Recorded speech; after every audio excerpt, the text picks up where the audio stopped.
Dion Valore here, back again with another video. VTG, how y'all boys doing, man? Today, I'm going to give my 6-month review on this car. Yes, 6 months. So without further ado, so yeah, once again, I've had this car for about 6 months now, officially.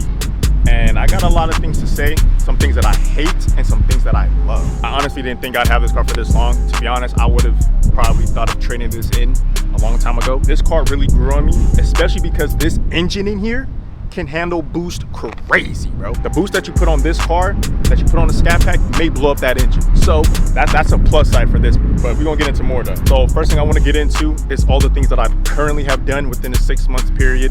One being, I painted the rims, got the rims painted. When I got this car, it was chrome, didn't really like it. It was just awkward looking. I like the black look, it makes it look more aggressive. My RT in particular came with the 345 badge. It's missing the hemi, but I kind of like it like this. It's cool, it's subtle. Another thing that I did, I painted the spoiler. This came green, painted it black, gave it that more aggressive look. Painted the badges. I plasti dipped all this, by the way, I'm not gonna lie. Go back on my channel, you'll see the videos, but I plasti dipped the badges, blacked them out. As you can also see right here, I took off the Dodge emblems just to make it look more aggressive. I'm gonna tint my taillights soon, so be on the lookout for that. That's pretty much all I did on the cosmetics of the outside. I also did a exhaust modification, mid-muffler delete. When you get a muscle car or any type of car, you gotta go for a mid-muffler delete. That's just like the foundation. You know, you wanna get that loud, you wanna wake up the car. Now let me show you guys the engine. As you can see, this is the engine, 5.7 liter V8 Hemi. It's pretty dusty.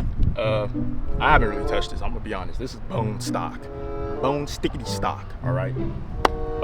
Engine upgrades, performance upgrades coming soon on the channel. Just stay tuned, all right? Now we're gonna get into the interior. So in terms of all interior modifications that I've done, it's pure cosmetic. I got the LED trim. You really can't see it during the day. I'm gonna try to get a night clip to show you guys how it looks. I don't know if the camera will really pick it up, but I have stars in the headliner. It looks so good at night. I'm gonna also try to give you guys a clip of that. It looks amazing at night. And that really goes into the cosmetic of the interior that I've done. Now that covers all the things that I've currently done within a 6 month period of owning this car. Now let's talk about the real stuff, the things I like and the things I don't like about this car. Now, one thing that I do like about this car is how it sounds, man. Cold start.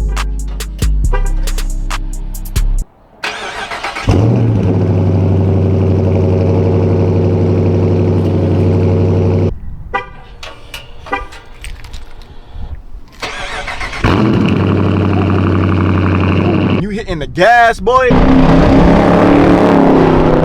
Oh, this is music to my ears. That was crazy. Second thing that I like is the handling. I love the way this car handles. It's really it's really good. Like the steering wheel is perfect. Like I love this steering wheel. It feels good. I feel like I have grip. I have control on the wheel. It's perfect. I honestly like this type of wheel. Now, granted, this is the second car I ever owned.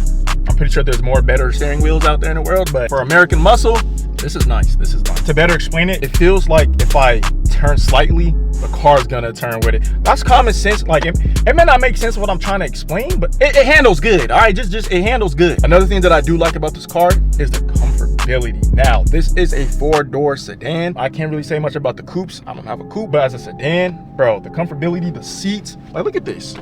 I'm snug, bro. Like I could really like recline and go to bed, bro. Like, so let's be for real. Like I can sleep in this car. I'm being so for real. Like I can just give me a blanket, bro. I'm sleeping. These seats is nice. The stitching is amazing, but it feels good. I'm 5'10", 5'11" on a good day. With this seat extended all the way back, I can literally like, show the camera. Like I'm fully extended, bro, and I'm 5'10". Like, come on now. This is like, I have all the space.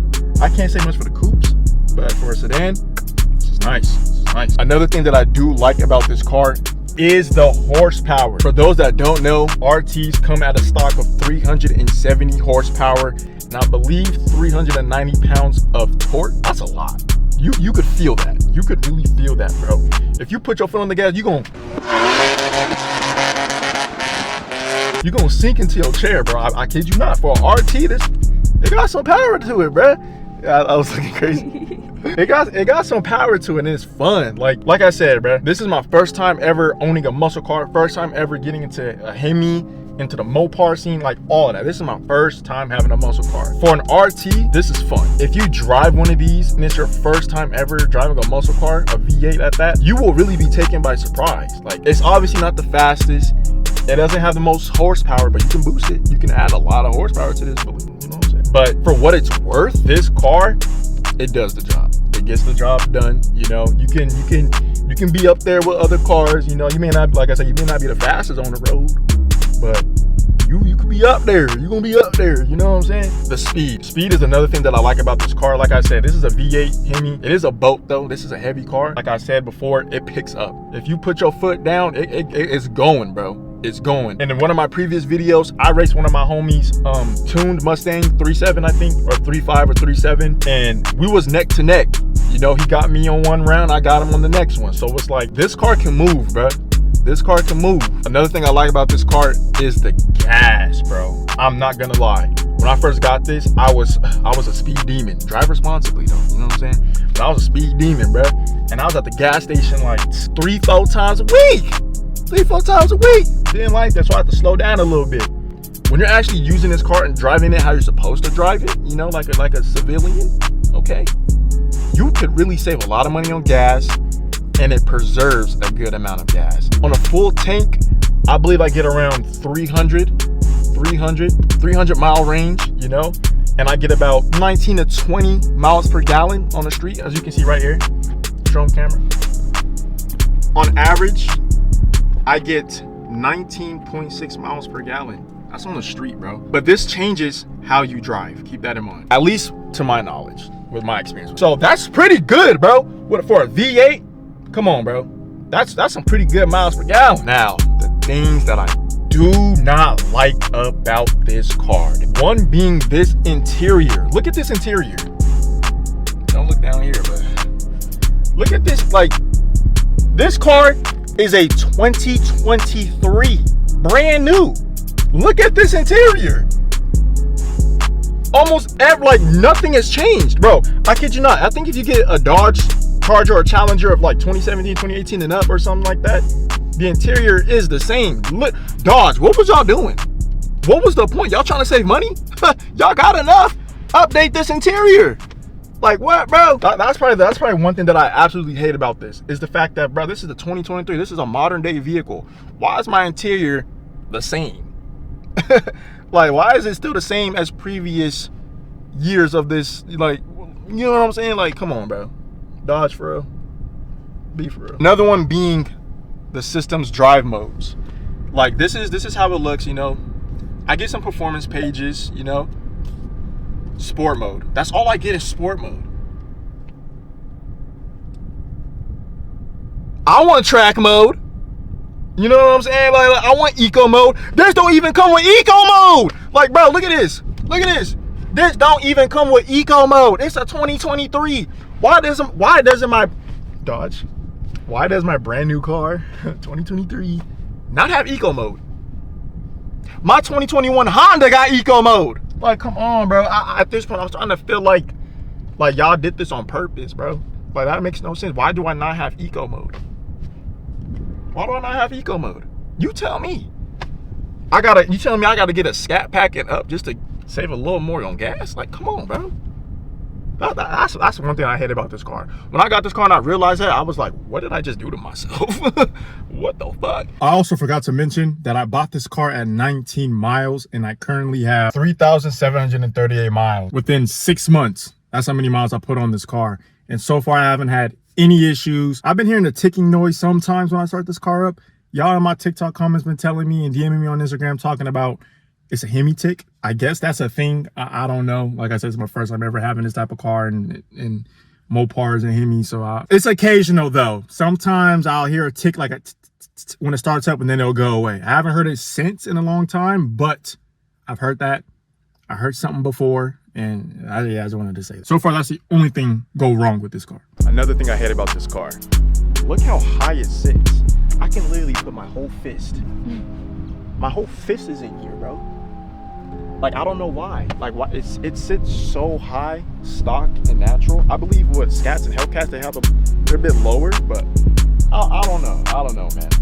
And another thing that I hate about this car, it has an open differential. For those that don't know, an open differential means one of the real wheels don't really spin. You know, I think it's made to really keep you stable and keep you like on the track. But that's one thing I hate. You know, if I want to do burnouts, I gotta really burn out. Like, you know, if I want to slide, I can't really slide because one wheel is just dragging, like it's pulling me. You know what I'm saying? Those are two other things that I hate: suspension and the open differential. Now, granted, 150 bucks, get some springs. I could lower this. $1,000. I can give me an LSD. You know what I'm saying? So, all in all, in conclusion, this is an amazing car. Amazing car, man. If you're somebody like me that is new to the Mopar scene, never had a muscle car before, this, that, and the third, I personally feel like the Dodge Charger RT is a good way to start, to get your feet wet, you know, get used to horsepower. If you're somebody that knows nothing about horsepower and torque and V8s or whatever, and you jump into a Hellcat, you might just die. I'm gonna be honest, bro. You may be getting into something you may not be able to control. I feel like an RT is a good way to step into the game, get used to, you know, horsepower, torque, for real, that's really heavy and powerful. If you're somebody that got the money, get a scat. You know what I'm saying? If you're really with it, if you're really down for the game, get into a scat, offer it, bro. But me personally, I decided to just get an RT. For one, my pockets. Two, I don't really know much about Mopar and hemis and muscle cars, so I feel like I've been learning a lot with this vehicle as I've been having it.